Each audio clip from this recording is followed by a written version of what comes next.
Hi, I'm Mr. Milton, and today we're going to be talking about Joseph Stalin, particularly his role as a totalitarian.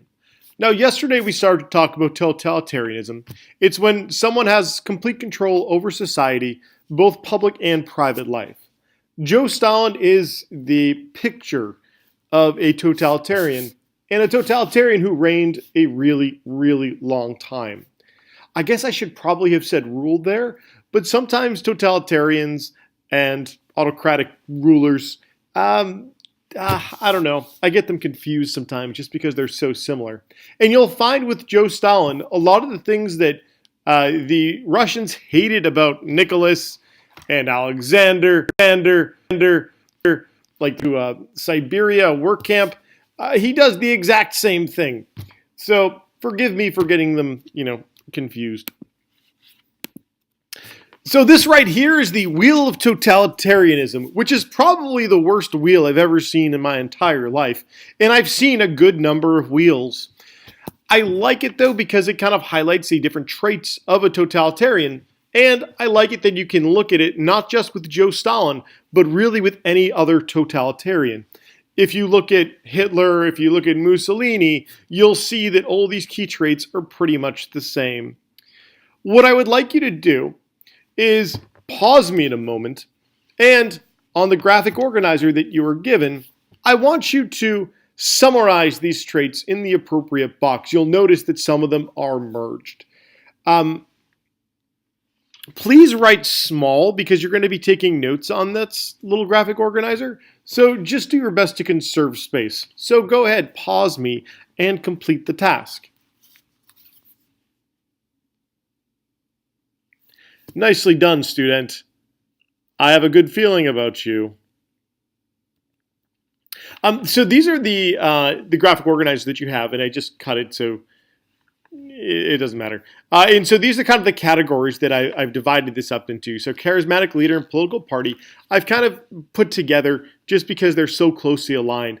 That totalitarian always has a political party to help them rule. Typically, there's also a farm team too, which is weird. Some sort of like terrible Boy Scouts, but we'll talk about that later. Ideology is kind of like their belief system in their goals. Control of society is how they control society. Control of the individual is a bit more specific to how they control the individual lives of people. So like their control over work in private property and whatnot. The methods of control I've also separated out into 4 different categories: police terror, indoctrination, persecution, propaganda. Yeah, sometimes things will kind of go together, like persecution, police terror, for instance. But really, if you start thinking of them as their own individual pieces of the totalitarian, it just makes it a lot easier to kind of like categorize things as we move forward. So this is Joseph Stalin. Joseph Stalin christened himself Joseph Stalin. He had another name before. It doesn't really matter. But Stalin is man of steel. It means man of steel, which is also a terrible movie that's out right now. With a totalitarian, typically they have their image plastered everywhere. And Joe Stalin, oh yeah, he is literally everywhere. This is a gorgeous image of him steering the ship of the USSR. He's steering us in the right way, and we'll look at more images in a minute. He's seen as someone that, you look up to, someone who is going to guide the country. And yeah, it's definitely this cult of personality around the totalitarian ruler.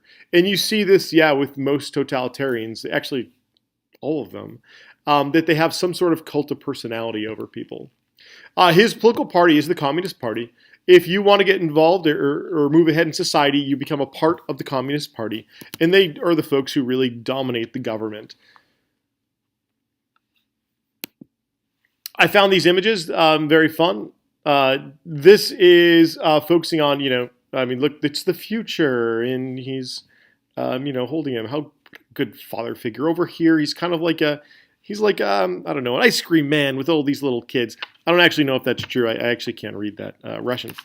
This one's a really interesting one. It's focusing not just on USSR, but it seems to be focusing more on the worldwide impact of Joseph Stalin. As far as ideology, that's pretty much like the platform of the individual, the platform of the party, what they're working towards. Yeah, it is very closely aligned to the policy, to the party, but it's also much more than that. For communist society, for particularly Stalin, the big focus, of course, is to glorify the state. Everything's done for the glory of the state, and so people must give up their individuality for the good of all. And you actually do hear this a lot with totalitarian, as I think about it. With Stalin, his big thing, of course, was 5-year plans, and you see this here. You see this in you definitely see it in China, where there's some sort of goal, and so. Actually, this image right here, look, everyone's working towards a common goal, which is, of course, is to pull up the number 5. The 5-year plans are very high quotas. He's going to focus on the output of steel, coal, oil, energy. He's also going to focus on agriculture as we move forward. You are going to see lots of propaganda around the 5-year plan because it's something that everyone is working towards. This is why you are making sacrifices. You are doing it because we need to hit these quotas, and so you hear people talking about these quotas quite a bit. Here are some images that I found very interesting. This one is a 1929 image. And look, we have Lenin here, and we also have Stalin. He also does his best to really put himself with Lenin. He was not Lenin's choice to rule after, but he does end up, and you'll see why in a little bit, he does end up taking over. And so he really wants to kind of merge his, he wants to make his relationship with Lenin really big. And so this is a great propaganda piece that kind of links the two of them together. This is for the second 5-year plan, and there's lots of them. And they're focusing on rail, the Trans-Siberian Railroad, if I remember correctly. This right here, it says, plan is law, fulfillment is duty, over-fulfillment is honor. I thought that was really interesting because, again, you see focusing on these 5-year plans, such a huge deal, making sure that everyone kind of hits it together. And this one just says, like, help build gigantic factories. I believe that was about the second 5-year plan. Stalin has what's called a command economy. And a command economy is different than a market economy. In a market economy, you have the market. You have what people are buying really control over what you're making. A command economy, the central government makes all the decisions, and so that's what he is. That's his, how his country's controlled. I really love this quote from him because he was really big in transforming the Soviet Union. They went from really being a backwards nation into a huge superpower that controlled quite a bit of the world. And this is a speech that he gave, which we'll look at later down the road. We are 50 or 100 years behind the advanced countries. We must make good this distance in 10 years. And so that's why hitting these goals were very important. This is the output of 2 of his 5-year plans, the first and the second. Take a look at it. What do you see? What do you notice? How successful were they? You probably thought of a good answer and just waiting for me to tell you, but I mean, it's fairly obvious. They did very well in coal production, but here they kind of really lagged behind. And actually, around this time, he really starts to look at how they can manufacture steel better, and it does see a pretty big increase compared to what they had before. As far as state control over the individuals, again, people must sacrifice to meet goals. And so, yeah, personal sacrifice is very much talked about. People do not have freedom of speech or religion. If you do, try to speak out against the government, there's typically some pretty horrible repercussions, as we'll see down the road.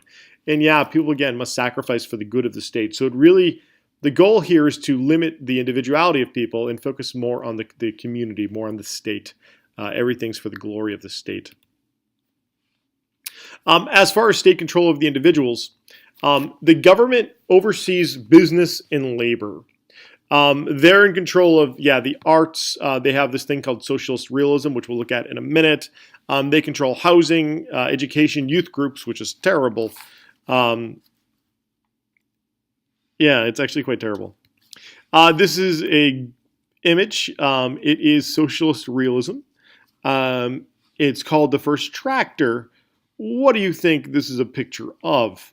And how does it make you feel? Think about it. Pause me. So unlike realism, where you kind of show things, accurately, socialist realism, again, it's for the glory of the state. That's really what you're looking at. And so, this is just showing, hey, we have a tractor. It's gorgeous. We can totally manufacture more things. Everyone's a shiny, happy person holding hands. But really, in the reality, that's terrible. In reality, that's not what it was like at all. And this brings us to a discussion about the kulaks.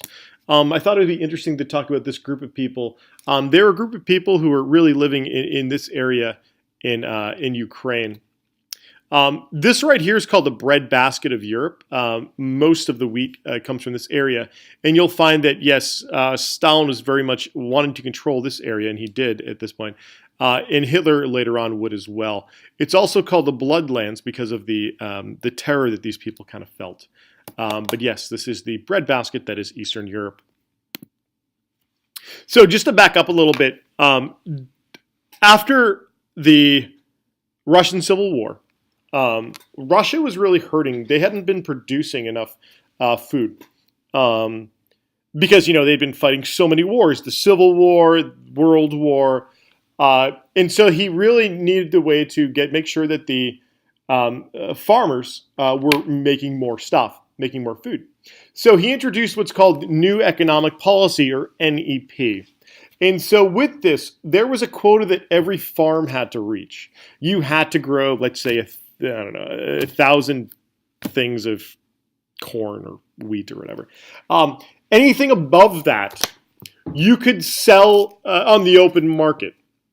As a result of this, more people were growing more food, and eventually they were producing as much food as they did prior to World War I, which is fantastic. It was the goal, and it did get met. So, all these kulaks got land, they started growing, producing, and things are going pretty well. But Stalin wanted to start collectivizing the farms. He thought it'd be more efficient this way, I guess. He wanted more control over society. So he started to collectivize. And under collectivization, instead of individual farms, so instead of like Mr. Milton having Milton's farm, I would be a part of a much larger group. I would live on a collective with hundreds of other families working on a very large farm. It would be kind of like a dorm in which I did not get the food that I was growing, but I was earned a wage. I earned a wage. So it was kind of like factory work on a farm. So as you can see, in 1927, this started, and they started with just under 1% of the population who were in a collective. Eventually, by 1940, almost all of the farms were collectivized. Now, this is something that the kulaks are very upset about because they were just given this land, and they did not want to lose it. I thought this was interesting, again, looking at the 5-year plans, because you did have 5-year plans about agriculture. This two graphs show a much different story than the one before. As you can tell, these 5-year plans really didn't work as well as he thought. How come? It's a really good question. So the kulaks started to resist by burning crops and killing animals. They were actively sabotaging the 5-year plan. They were not going to lose their land. They did not want it to happen. Stalin responded by saying that he was going to eliminate them as a class, liquidate them as a people. The process was called dekulakization, but really it was murder. It was absolutely terrible. He went to get rid of them, and he did. And this is where propaganda can be seen, and I think it's really interesting to look at this. This is a piece of propaganda that depicted kulaks as these really fat, greedy farmers, because look, they're having all the food for themselves. And so we need to knock them down because they're the reason that we're starving. 3 million kulaks were shot, and then we have a terror famine. Unlike most famines that happen when, crops are not growing over a period of time, a terror famine is when it is forced. People are actively starving you out. So when they were growing food, the police would the Soviet police would take all the grain, give the kulaks simply a little. This starved anywhere between 5 and 10 million people. Yeah, it's absolutely terrifying. And you really can't. I think it actually might have been Stalin who said, like, one person's death is a tragedy. A million people's death is a statistic. And really, the absolute horror in this, it's more than a statistic. There's a book that I just read recently. It's called The Bloodlands, which I think I made a few of you read. It depicts what actually it was like, and it is absolutely harrowing to hear about children just starving to death, babies looking for any sort of, it's quite terrible, and I'm not going to get into the specifics, but if you're interested and you want to read Bloodlands, I have a copy. By 1935, the kulaks have been eliminated. They were gone. And we do see that, food was being produced more, but I think that this is very much a travesty of life. When Stalin turned 60, this was in the Pravda, in the newspaper, in 1938. There's no similar name on the planet like the name of Stalin. It shines like a bright torch of freedom. It flies like a battle standard for millions of laborers around the world. Stalin is today's Lenin. Stalin is the brains and heart of the party. Stalin is the banner of millions of people in their fight for a better life. Joseph Stalin. That's propaganda. By the way, Pravda, of course, they're the state-run newspaper, means truth. And so this is the truth that's being perpetuated in Soviet Union. Now, as far as control, we've kind of seen a little bit, as I told you, that kulak story. And we're going to look a little bit further. There's 4 big methods of control. We have police terror, indoctrination, propaganda, censorship, and, of course, persecution. Actually, very similar to Alexander III.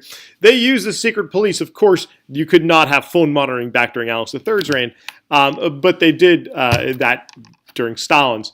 They also tampered with the mail, and they used children to inform on the population. So if you did not like what your neighbor was saying about the government, you could go then turn them in, and they would be gone. They also use modern technology in order to really make big scenes in which they're stomping out riots if they ever did come out. And this one might be new to some of you. It's called disappearing.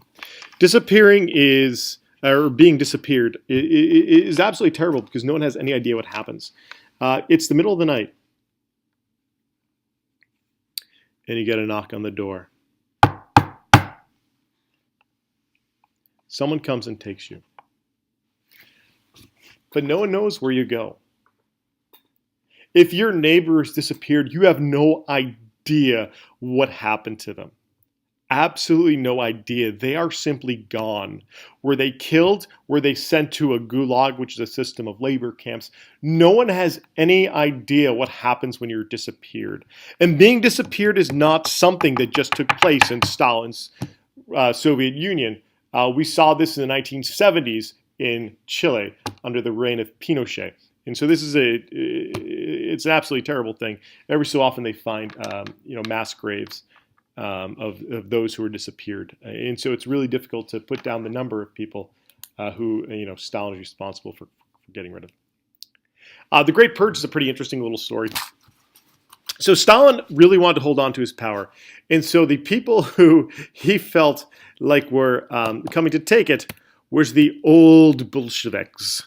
The old Bolsheviks are people who were involved in the revolution early on. These folks fought with Lenin and Trotsky. These were heroes in 1917, but in between 1934 and 1937, Stalin saw them as a threat. So he had to get rid of them in what's called the Great Purge. He convicted people for crimes against the Soviet states. People were either killed or sent to the gulag. And again, numbers here are really difficult because if someone just disappeared or you don't always know exactly how many people are actually killed. Anywhere between 4 and 13 million people were gotten rid of as a result of the Great Purge. A major issue here actually relates directly to World War II, my World War II fans. A lot of these people who were gotten rid of, they were actually generals in the military. They're high up in the military. So when 1939 rolled around and it looked like the entire world was going to war, Stalin was not ready for war because he had killed, the military. So when Hitler came over and said, "Hey, Stalin, what do you say we sign a 10-year peace pact? We're not going to go after each other for 10 years, and we can even split Poland," which is something that he really wanted. Stalin was like, "Yeah." So that was a very much an unintended consequence. Of course, Hitler would then go back on his word and reverse that 2 years later, which is a whole other story, which I promise you we'll get to one day. As far as propaganda and censorship, he used the radio, posters, movies, and I think I told you this, but there was a guy whose only job in life was to play Stalin in movies about history. And typically Stalin, almost, I wouldn't say they're all like buddy cop shows where it's Stalin and Lenin hanging out. But Stalin definitely had history written, so he was very much more involved in the revolution, although, of course, that's not true. But everything, again, was forced to advance the image. And I think we've talked about socialist realism, so I'm going to move forward. Censorship, of course, is really big. In censorship, you're limiting what people can say. And so, artists who refused to play the game of socialist realism were often imprisoned or tortured, or they would just, do something else. Dr. Zhivago is actually a tremendous book. I've actually only seen the movie. I haven't read the book. This was written during Stalin's reign, but didn't come out until afterwards. If you ever want to watch the movie, it's long, but actually pretty worth it. As far as indoctrination, probably one of the most important things in a totalitarian society, fascist, communist, is getting into indoctrinating children. With Stalin, of course, getting into the textbooks, making sure that the new story of history is being told, linking everything to the national 5-year plans is important, but also there's like the farm system. Stalin has the young communists who are young people who are, young leaders who are involved in the Communist Party.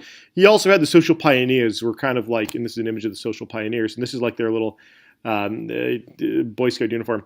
And in here, there was a summer camp, and they were taught the tenets of communism. He's not the only one to do this. Hitler did the exact same thing. Again, if you indoctrinate the youth, eventually they'll become older people who are then going to be very much bought into your particular brand of cult of personality. I thought these images were really fun. We've seen a lot of these before. But just to really look at the fact about how long Stalin reigned, he came into power, 1926, 1928. And he ruled until the 1950s. And so that's actually quite a long period of time. And he really did transform the Soviet Union from being this backward watering hole to, this superpower. So it's actually, it is pretty miraculous how long the guy lasted. What I'd like you to do now, there's a movie, which you can't click there because it's a movie, but I've put up on Classroom. And so what I want you to do, and this will be part of your homework, which you don't finish, I want you to watch this video, still continuing to take notes. And so when you see things, it's about, persecution, write it down on that piece of paper that I gave you. I want you to watch up to minute 25:49, so 25 minutes, 49 seconds. That'll get you up through the death of his life, and it will be tragic. So that's all I have for today. I will see you tomorrow.